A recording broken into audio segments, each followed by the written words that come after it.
Rakesh Jhunjhunwala Indian stock market का एक सबसे बड़ा नाम, जिन्हें द बिग बुल और इंडिया का वॉरेन बफेट भी कहा जाता है। इन्होंने पिछले साल 14 अगस्त को जब 62 साल की उम्र में दुनिया को अलविदा कहा, तब इनकी टोटल नेटवर्थ थी $5.8 बिलियन, यानी कि 48,000 करोड़ रुपए। और दोस्तों, ये इतना बड़ा अमाउंट है कि भारत के कई सारे स्टेट्स का टोटल बजट भी इतना बड़ा नहीं होता। तो आखिर कैसे राकेश झुनझुनवाला ने सिर्फ 5,000 रुपए से स्टार्ट करके 48,000 करोड़ तक के सफर को तय किया, यही आज की इस वीडियो में हम जानेंगे। और साथ ही उनके कुछ सीक्रेट स्ट्रैटेजीज के बारे में भी जानेंगे। सो प्लीज वीडियो को एंड तक जरूर से देखना। तो दोस्तों, राकेश झुनझुनवाला के पिता राधे श्याम झुनझुनवाला एक बहुत ही मशहूर चार्टर्ड अकाउंटेंट थे और वो शेयर मार्केट में भी काफी इंटरेस्ट रखते थे, जिस वजह से वो अपने दोस्तों के साथ और अपने घर पर भी शेयर मार्केट को लेकर अक्सर बातें करते रहते थे। और यहीं से राकेश झुनझुनवाला ने शेयर मार्केट का नाम सुना। तो 14 साल की उम्र में उन्होंने अपने पिता से पूछा कि शेयर मार्केट क्या होता है। तब उनके पिता ने कहा कि शेयर मार्केट को समझना इतना आसान नहीं है, डेली न्यूज़पेपर पढ़ा करो, उसमें हर रोज अलग अलग कंपनियों के बारे में जानकारियां दी होती है। शेयर मार्केट में पैसा इन्वेस्ट करने से पहले हमें कंपनी के उतार चढ़ाव के बारे में जानना बहुत जरूरी होता है। तो शेयर मार्केट से रिलेटेड राकेश झुनझुनवाला की ये पहली सीख थी। इसके बाद धीरे धीरे करके शेयर मार्केट को लेकर उनका इंटरेस्ट बढ़ने लगा और अलग अलग कंपनीज के न्यूज से वो अपडेटेड रहने लगे। और जब उन्हें शेयर मार्केट के बारे में थोड़ा बहुत नॉलेज हो गया, तब उन्होंने अपने पिता से शेयर मार्केट में आने की परमिशन मांगी, लेकिन उनके पिता ने उन्हें मना कर दिया। उनके पिता ने कहा कि पहले अपनी एजुकेशन कंप्लीट करो, फिर तुम्हारा जो मन करे वो करना। उसके बाद उन्होंने अपना हायर एजुकेशन कंप्लीट किया और वो भी अपने पिता की तरह एक चार्टर्ड अकाउंटेंट बने।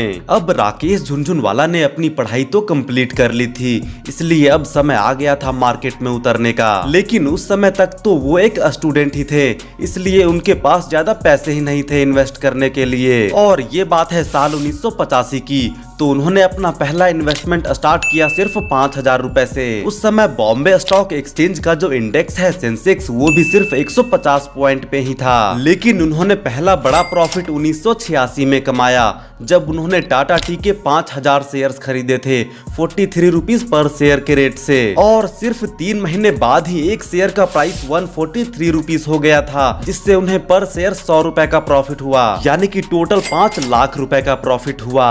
उसके बाद धीरे धीरे करके उनका नॉलेज और एक्सपीरियंस दोनों बढ़ता गया, जिसका यूज करके साल 1986 से 1979 के बीच इन 3 सालों में उन्होंने टोटल 25 लाख रुपए का प्रॉफिट कमाया। उसके बाद अगले कुछ ईयर्स में ही उनकी नेटवर्थ करोड़ों में हो गई और इस तरह से वो एक सेल्फ मेड मिलियनियर बन गए। उनके जीवन का सबसे बड़ा टर्निंग पॉइंट साल 2002-3 में आया, जब उन्होंने टाइटन कंपनी, जो की घड़ी बनाती है, उसके 6 करोड़ शेयर्स को सिर्फ 3 रुपए पर शेयर के रेट से खरीदा था। और इस टाइम पे टाइटन का एक शेयर का प्राइस है 2,740 रुपए। और अभी भी राकेश झुनझुनवाला के नाम पे लगभग 4.5 करोड़ टाइटन कंपनी के शेयर्स हैं, जो कि पूरी कंपनी का 5.05% शेयर होल्डिंग होता है, जिसका आज के डेट में टोटल वैल्यू है ऑलमोस्ट 12,330 करोड़ रुपए। और इतना बड़ा प्रॉफिट उन्होंने सिर्फ एक कंपनी से कमाया। ऐसे कई सारे कंपनीज हैं जिनसे उन्होंने काफी बड़े बड़े प्रॉफिट्स बनाए। अब दोस्तों, ये सब देखकर आपको लग रहा होगा कि राकेश झुनझुनवाला हमेशा फायदे में ही रहे हैं, तो ऐसा बिल्कुल भी नहीं है। उन्हें कई बार बड़े बड़े लॉसेस भी झेलने पड़े हैं। दिसंबर 2011 में उन्होंने जिन भी बड़ी कंपनीज में इन्वेस्ट किया था, उनमें से मोस्ट ऑफ द कंपनीज के शेयर काफी स्पीड से नीचे गिरे थे, जिससे उनके इन्वेस्टमेंट का 30% लॉस हुआ था। लेकिन उन्होंने 3 महीने बाद ही, यानी कि फरवरी 2012 में अपने दिमाग को यूज करके अपना सारा लॉस रिकवर कर लिया था। उसके बाद जब डीमोनेटाइजेशन हुआ था, उस टाइम भी उन्हें काफी लॉस झेलना पड़ा था। लेकिन जब भी मार्केट डाउन जाता था और उन्हें लॉस होता था,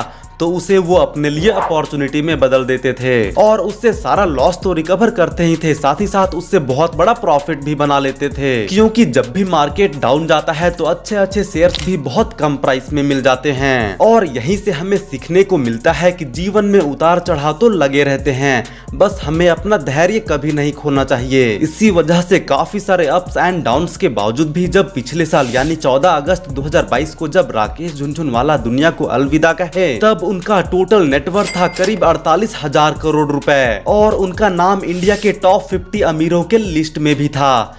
तो दोस्तों ये तो बात हो गई उनके सफल जीवन की, लेकिन अब बात करते हैं उनके कुछ स्ट्रैटेजीज की जिस वजह से उन्होंने इतना सब कुछ अचीव किया। तो उनकी सबसे बड़ी स्ट्रैटेजी है buy right and hold tight, यानी कि अच्छे शेयर्स को पिक करके बाय करो एंड पेशेंस के साथ लंबे समय तक उसे होल्ड करो, क्योंकि शेयर मार्केट में यदि आपने थोड़ी सी भी जल्दबाजी दिखाई तो आपका नुकसान होना गारंटीड है। दोस्तों राकेश झुनझुनवाला इन्वेस्टर होने के साथ एप्टेक लिमिटेड और हंगामा डिजिटल मीडिया के चेयरमैन भी थे। साथ ही उन्होंने कुछ मूवीज को भी प्रोड्यूस किया था, जैसे कि की एंड का, इंग्लिश और समिताभ मूवी। दोस्तों उन्होंने अपने लगन और मेहनत के दम पे वो मुकाम हासिल किया कि आज हर कोई उन्हें जानता है और वो प्रत्येक युवा के लिए इंस्पिरेशन है जिन्हें लगता है कि उनकी फाइनेंशियल कंडीशन अच्छी नहीं है, इसलिए वो कभी अमीर नहीं बन सकते। तो दोस्तों इस वीडियो से यदि आपको थोड़ी सी भी वैल्यू मिली हो तो प्लीज वीडियो को लाइक करो एंड चैनल को सब्सक्राइब करो।